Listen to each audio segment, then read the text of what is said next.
Sementara itu pemirsa, pelaksanaan sholat Idul Adha dilakukan oleh warga Muhammadiyah Muara Enim, tepatnya di Gor Pancasila. Dalam pelaksanaan kali ini diikuti oleh ratusan jamaah. Warga Muhammadiyah seluruh Indonesia lebih dulu merayakan Idul Adha 1444 Hijriah, termasuk di Kabupaten Muara Enim. Antusias warga Muhammadiyah terlihat dalam melaksanakan sholat Idul Adha dan berpusat di Gor Pancasila di Kota Muara Enim. Difasilitasi oleh Pemkab Muara Enim.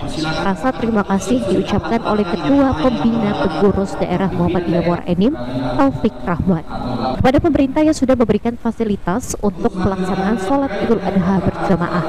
Gor Pancasila sendiri merupakan gedung indoor yang membuat nyaman jamaah untuk melaksanakan sholat Id.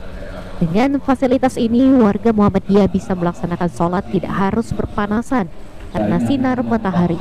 Bahkan jika terjadi hujan, jamaah juga tidak perlu khawatir.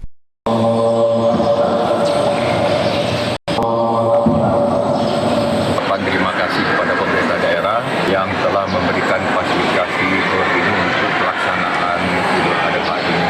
Kemudian ucapan terima kasih kepada pihak kepolisian yang telah memberikan suatu kenyamanan jamaah untuk melaksanakan ibadah ini. Terkait dengan adanya perbedaan pelaksanaan Idul Adha ini, bagi kita tentu tidak ada persoalan karena masing-masing pihak itu punya landasan, punya dalil untuk melaksanakan. Selain mendapatkan fasilitas GOR sebagai lokasi pelaksanaan sholat Idul Adha, oleh pemerintah, kepolisian juga memberikan rasa nyaman jamaah saat pelaksanaan sholat usai melaksanakan sholat Idul Adha berjamaah.